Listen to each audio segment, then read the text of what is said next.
안녕하세요. 오늘은 사육신 중에 한 명인 박팽년의 시조인 가마귀 눈비마자를 하도록 하겠습니다. 우선 제가 여러 번 말씀드렸다시피 국어, 특히 고전문학을 공부하실 때 한국사를 조금 아시면 도움이 되게 많이 되실 거예요.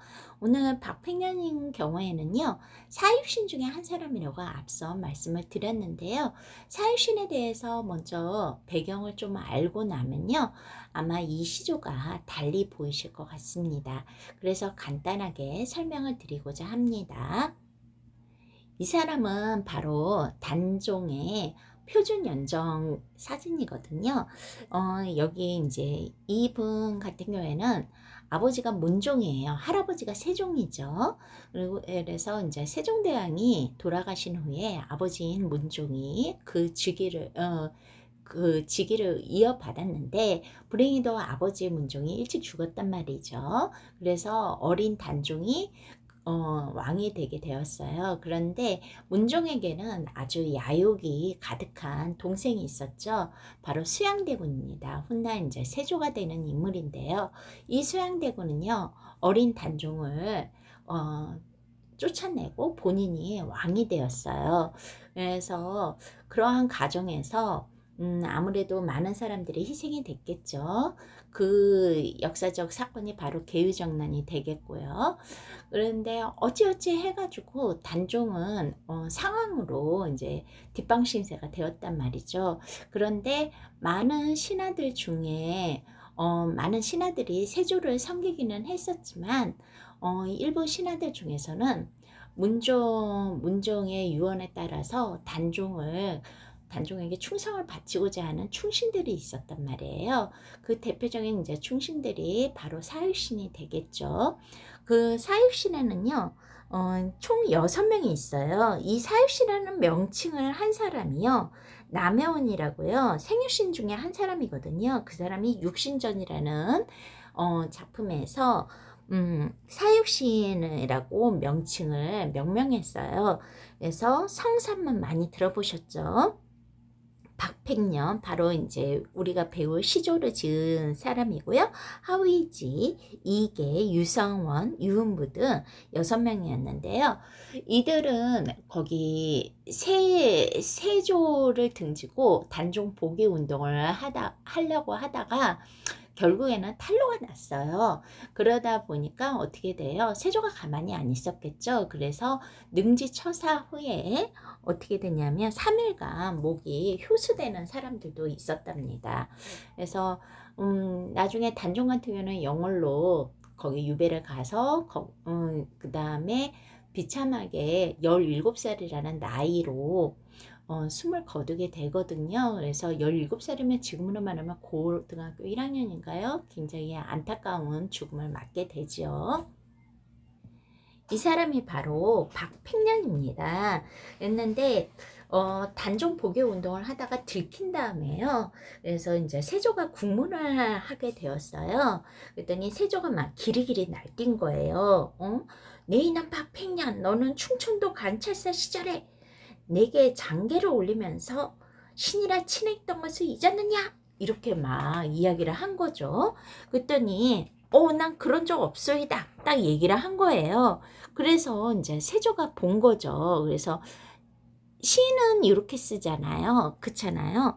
그랬는데 봤더니 시인이라고 써있는 글자를 이렇게 봤더니 신이라고 안 써있고요, 이렇게 거자가 이렇게 써 있는 거예요. 그래서 세조가 그냥 부들부들 떨었다는 얘기가 있어요. 그래서 이 박팽년은요, 고문으로 결국에는 감옥에서 이제 죽게 됩니다. 드라마에 공주의 남자라는 드라마가 있거든요. 거기에서 나온 이제 박팽년, 드라마 속 박팽년의 모습을 참고로 이제 보여드렸습니다. 그래서 아까 이야기했던 이야기가 지식백과에 찾아보니까 나와 있더라고요. 그래서 여기서 보시면 세조가 즉위하자 충청도 관찰사로 나갔으나 조정에 보내는 공문, 이런 거 장계라고 하죠. 신이라고 칭한 일이 없었다고 한다. 그래서 아까 거자로 썼다고 했잖아요. 그리고 거기 사육신이 아까 6명 이렇게 된다고 그랬잖아요. 그래서 이런 사람들과 함께 어떻게 돼요? 이 김질이라는 사람이 밀고를 하는 바람에 체포가 되었어요. 그래서 결국에는 말씀드린 대로 고문으로 옥중에서 이제 죽게 되었죠. 그래서 그의 무덤이 바로 이 모습이 되겠습니다. 그러면 단종의 부인은 어떻게 됐냐고요? 단종의 부인은 바로 정순왕후 송씨인데요. 폐서인이 되어서 운명의 장난인지 남편은 굉장히 이른 나이에 이제 죽게 되었지만 그녀 같은 경우에는요 82세까지 살다가 죽었다고 합니다. 굉장히 마음이 사는 동안에 사는 게 아니었을 것 같아요. 그리고 이렇게 야사에 그런 얘기가 있어요. 해서 세조가 종기로 굉장히 고생을 했는데 단종의 엄마가 현덕왕후거든요. 현덕왕후가 꿈에서 세조의 꿈에서 나타나서 저주를 했다고 그래요. 그래서 세조 얼굴에 이제 침을 뱉거나 막 그랬는데 그러면 그 자리에서 뭐 종기가 났다 뭐 이런 이제 이야기도 전해져 내려옵니다. 자, 간단하게 역사적 배경 이야기를 했거든요. 그거를 참고 삼아서 그러면 한번 내용을 들어가도록 하겠습니다. 가마귀 눈빛 맞아 라고 얘기했어요. 이거는 이제 고시조니까 여기가 초장, 여기가 중장, 여기가 종장이 되겠죠. 그쵸? 그 다음에 느낌대로 끊어 읽을게요. 가마귀 눈빛 맞아 있는 듯 겁놈해라. 느낌대로 끊어 있는 거를 음보라고 하는데 몇 개로 끊어 읽었어요? 사음보로 끊어 읽었죠. 그 다음에 여기는 초장, 중장, 종장이 된다고 그랬고요. 그 다음에 두 개의 음보가 하나의 구가 되니까 구는 몇 개가 되냐면 잘 보시면 어떻게 돼요? 유 6구가 되죠. 물론 여기에서는 이제 야광 명월이 조금 떨어져 있으면 더 좋겠죠. 그래서 보통은 6구가 돼요. 그러면 장은 3개, 구는 6개가 되니까 시조의 형식이 3장 6구가 되고요. 특히 종장에는요. 무조건 글자 수가 3글자여야 돼요. 그래서 종장의 첫 음보는 3글자이다 라고 일단은 생각하시고 이제 들어가시면 되겠습니다. 그러면 좀 지저분하니까 지우개로 좀 지워 드릴게요. 자, 그러면 한번 보도록 하겠습니다. 가마귀 눈빛 맞아 라고 했어요. 여기에서 가마귀는요 까마귀를 말하는 거죠. 세조편에선 간신들을 의미합니다. 자, 까마귀가 눈비를 이렇게 맞게 되면요 어떻게 된대요? 눈을 맞으면 잠깐 하얀 듯 하다가 곧바로 이제 검어진다라는 거예요. 일시적으로 희게 보일 수는 있지만 결국은 검었다라는 거죠. 일종의 미백 효과라고 해야 되나요? 그래서 검었다 이거죠.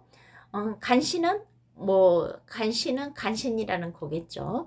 야광명월이라고 했어요. 여기에서 보면 야광 뭐예요? 밤에 빛나는 거죠. 뭐가요? 밝은 달이 빛나는 거래요. 그러면 잘 생각해 보세요. 밤에 밝은 달이 비추는 거. 이 달은요, 달이 보기에는요, 이제 까마귀가 이렇게 있겠죠. 그렇게 해서, 얘라 이 지조 없는 놈아. 난 언제나 빛나거든? 너네 같지 않아. 이런 식으로 약간, 비꼬는 것 같기도 하고, 꾸짖는 것 같기도 해요. 그러면 야간명언은 바로 뭐냐? 간신하고 반대되는 의미예요. 그래서 충신을 의미합니다. 이런 달은요 밤이 된다고 어두워지나요? 안 어둡죠. 어둡지 않다 답정너 이런 거를 뭐라고 그랬어요? 그쵸, 서리법이라고 얘기를 했죠. 그래서 어둡지 않다. 여기에서 밤은 무엇을 뜻할까요? 그쵸, 이거는 이제 부정적인 현실 어떤 거예요? 세조가 왕위 찬탈을 한 거를 이 박팽년이라는 저자 입장에서는 시적 화자 입장에서는 그걸 부정적으로 받아들인 거죠. 그쵸? 그리고 임양한, 여기서 임은 누구겠어요? 충신들한테 임, 박팽년과 같은 사육신한테 임. 그쵸? 바로 단종이겠죠. 그러면 단종을 향한 일편단심 바로 무엇이겠습니까? 바로 충성심이겠죠. 그쵸? 일편단심은 변할 줄이 있으라 변한다는 거예요? 안 변한다는 거예요? 안 변한다는 거죠. 그러니까 이거는 무슨 법이 되는 거예요? 바로 서리법이 되는 겁니다. 내용을 역사적 배경을 알고 보면 굉장히 내용이 약간 비장미도 느껴지고요. 그 다음에 더 이해하기가 쉬우실 겁니다. 그렇게 해서 시조의 구성이라든지 그 다음에 사육신에는 역사적 배경 이런 거 좀 알아두시면 되고요. 여기에서 뭐예요? 보시면 이제 까마귀하고 야간명어를 통해서 대조의 표현 방법이 좀 나와 있고요. 그 다음에 까마귀는 뭐 간신, 야간명어는 충신 이런 식으로 하면서 뭐예요? 상징에 표현할 것도 있죠.